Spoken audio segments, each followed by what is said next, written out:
ఒక ఆర్టిస్ట్కి జన్మ సాఫల్యం అంటే ఇప్పుడు అన్నగారు చేసిన చాలా వేషాలు ఉన్నాయి కదా, రాముడుగా కృష్ణుడిగా. ఇవాళ ఆ వేషంగా ఎవడు ఫీల్ అవ్వాలా? చాలా కాలం ఇంట్లో ఫోటోలు ఇంట్లో దేవుడి ప్లేస్లో పెట్టారు. అలాగా ఒక చేతన, ఒక విస్మయం కలిగించిన బాలకృష్ణ జీవితంలో ఇది వెనక్కి తిరిగి చూసుకుంటే మాత్రం. కథ మొదలైనప్పుడు డైరెక్టర్ గారు మాట్లాడారు, ఎప్పుడు ముగింపు వాక్యాలు గొప్పగా రాస్తాం కదా, అంటే మనం ఎక్కడ మొదలు పెడుతున్నాం అన్నదే చాలా గొప్ప విషయం. దీంట్లో మొదటి మాటగా ఆయన రాశారు, శివుడు సాధ్యం మనం సాధనం అని. ఫస్ట్ పదం అంటే అది అక్కడ మొదలైంది కథ, అక్కడ పుట్టింది కథ. బాలయ్య గారి గురించి ఎప్పుడు గురుగారు ఒక మాట చెప్తారు సార్, అంటే ఆ కలశంలో ఉంది అమృతం అయితే ఆఖరి చుక్కలో కూడా అమృతమే ఉంటుంది. అదే కదా, అంటే మనం ఎంత చెప్తున్నాం, మూసేవారు ఎవరు? గోవర్ధనగిరిని చిటికెన వేలు మీద నిలబెట్టేవారు ఎవరు? ఉండాలి కదా, ఎవరో ఒకళ్ళు ఉండాలి కదా. దాని గురించి చెప్తూ మహాభారతంలో తిక్కనంత గొప్ప పద్యం ఉంటుంది, యవ్వాని వాకిట నిభమద పంకంబు రాజభూషణ రజోరాజి నడగు అని. అంటే అలాంటి వ్యక్తి బాలయ్య బాబు తోటి ఏ మాట చెప్పిస్తే అది ప్రణవమై మోగుద్ది అనేది అద్భుతంగా ఆయన ఇంటర్ప్రిట్ చేస్తున్నారు.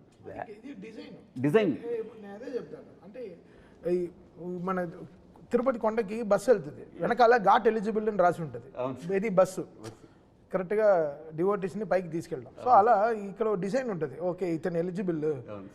ఈ సినిమా పూర్తవడంలో ఒక ఎలిజిబిలిటీ ఉంటుంది. సో ఓకే బోయపాటి గారికి శక్తి ఉంది ఈ సినిమాని వెళ్ళి ఇంతమంది ఇంత వరల్డ్కి చెప్పడం, తమకి శక్తి ఉంది ఇలా దీన్ని మ్యూజిక్ చేయడం. ఇది బికాస్ అఘోర మంత్రాలు పాడడం చాలా రేర్ స్వామి. అసలు ఆ ఎనర్జీ పడుకోనివ్వదు, ఫ్రెష్గా ఉంటుంది.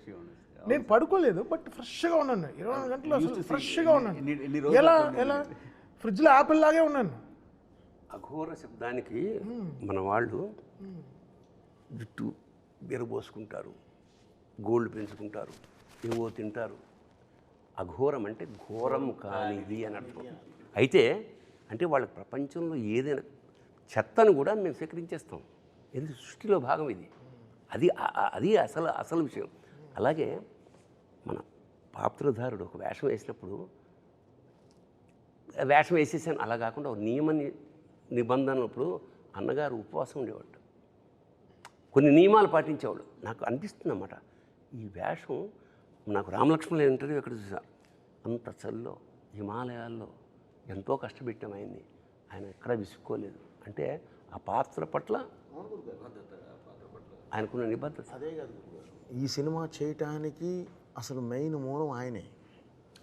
నేను వెళ్ళి కూర్చొని బాబు సింహ లెజెండ్ 2 సోషల్ ఫిల్మ్స్ చేసాం మనం, ఇప్పుడు 3వది కూడా మళ్ళీ సోషల్ ఫిల్మ్ అంటే మీటర్ భయంకరంగా తొక్కాల్సిందే తప్ప వేరే మార్గం లేదు, తర్వాత చేయలేము అని అంటే మరి ఏం చేద్దామండి. నా దగ్గర ఒక అఘోర క్యారెక్టర్ ఉంది, అంటే ఒక ధర్మాన్ని కరెక్ట్గా తీసుకెళ్ళి దేశం ముందు నిలబెట్టే ఒక అఘోర క్యారెక్టర్ ఉంది అని అంటే, అఘోర అంటే ఇప్పుడు మీరు చెప్పిందే చెప్పారండి, జుట్టు విరబోసుకొని అది లేకుండా అవి వేసుకొని అవి స్వీకరిస్తూ ఉంటారు వాళ్ళే బాబు. కాకపోతే బాలయ్య గారను బోయపాటిది కాదుగా, మనం తీసుకెళ్లే విధానం ఒకటి ఉంటుంది కదా. అంటే టైం స్టార్ట్ అయిందండి, ఓన్లీ 30 సెకండ్స్లో సరే గెటప్ టెస్ట్ ఎప్పుడు ఇంతేనండి కదా. ఎందుకు నువ్వు అనుకున్నావు కదా, నువ్వు కాన్ఫిడెంట్ కదా, చాలు నాకొద్దు గెటప్ టెస్ట్ ఎప్పుడు, ఓకే బాబు మీరు చెప్పండి మంచి రోజు, ఓకే అయిపోయింది అంతే అండి. దానికి మించి అసలు ఎక్కడ డిస్కషన్ కూడా లేదు, వెళ్ళిపోయాం. సో అప్పుడు ఏంటంటే గురువుగారు ఇలాంటిది అద్భుతంగా చేయగలం, ఎందుకంటే మనకు బాధ్యత పెరిగింది. ఈ సినిమా కూడా గురుగారు చేసేటప్పుడే నాకు ఐడియా ఉంది గురుగారు, ఇది డబ్బుతో కాదు మనసుతో చేయాలి, ఇది డబ్బుతో కాదు, ఇది మనుషుల మనసులోకి వెళ్ళాలి, ఇది డబ్బు కాదు, ఇది అందరికీ చేరాలి, ఇదే కాన్సెప్ట్ గురుగారు. అందుకనే ఈ సినిమాలో దైవత్వమే కాదు ధర్మం అంటే ఏంటో చెప్పాను, మన దేశం ఎలాంటి గొప్ప దేశమో చెప్పాము. మనల్ని ఎవరు ఈ రోజు వరకు గురుగారు ధర్మం గురించి చెప్పారు, మీరు చెప్పారు, వారు లెటర్ గురించి చెప్పారు 1850ది.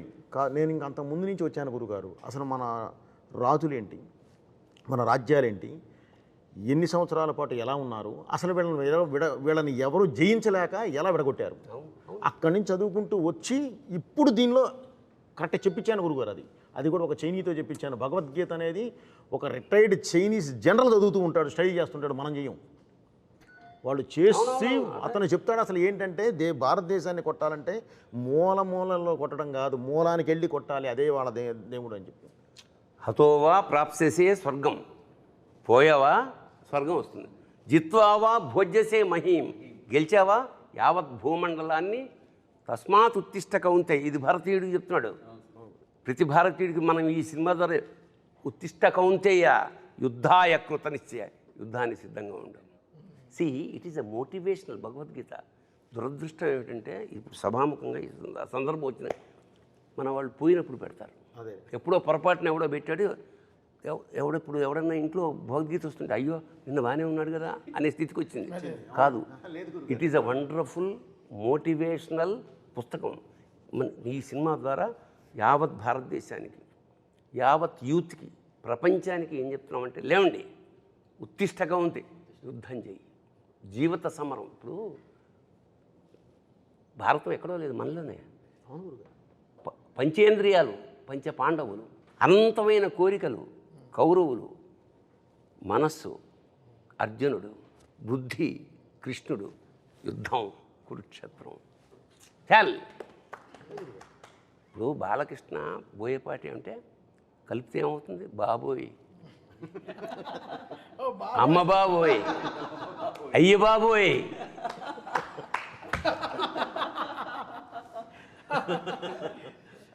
That is the film. Wonderful experience అంతే.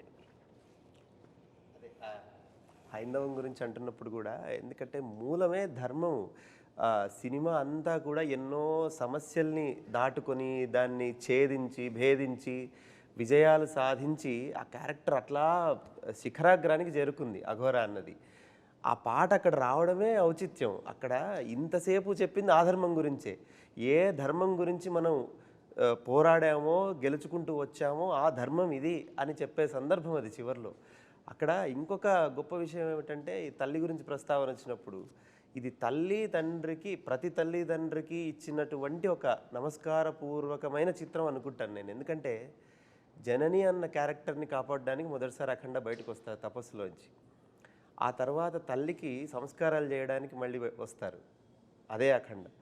చివరిలో భారత జననికి మళ్ళీ ఆపద రాకుండా ధర్మాన్ని కాపాడడానికి వస్తాడు. అంటే జనని జనని జనని, తల్లిని కాపాడుకుంటూ తల్లి కోసం పనిచేస్తున్నాడు.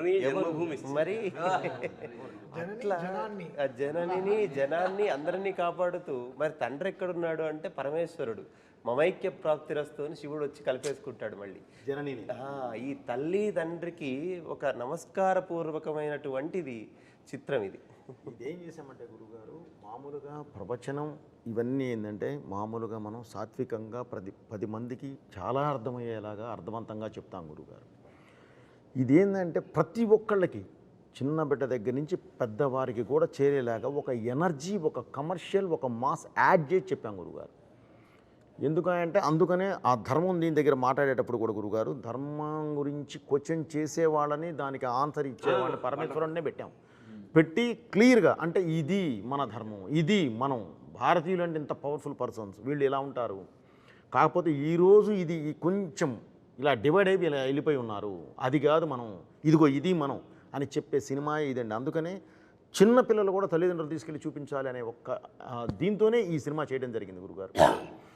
కొన్ని శబ్దాలని కాంటెంపరీలో చాలా నెగిటివ్గా ప్రొజెక్ట్ చేస్తున్నారు గురుగారు. ఇప్పుడు అరాజకం అంటాం, అదేం తప్పు శబ్దం కాదు, రాజరికం కానిది అరాజకం. అట్లా హిందూ, సనాతన ఇవన్నీ ఏదో ఒక బూచి శబ్దాల్లాగా సృష్టించారు. వాటి తాలూకు నిజమైన విషయం ప్రపంచం మొత్తానికి తెలవాలి. అందుకనే సనాతన ధర్మము అంటే, సనాతనం అంటే ఎప్పటిదో కాదు, ఎప్పటికీ ఉండేది అని చెప్పి ఊరికే తట్టి చెప్తే అర్థం కాదని కొట్టి చెప్పారు డైరెక్టర్ గారు.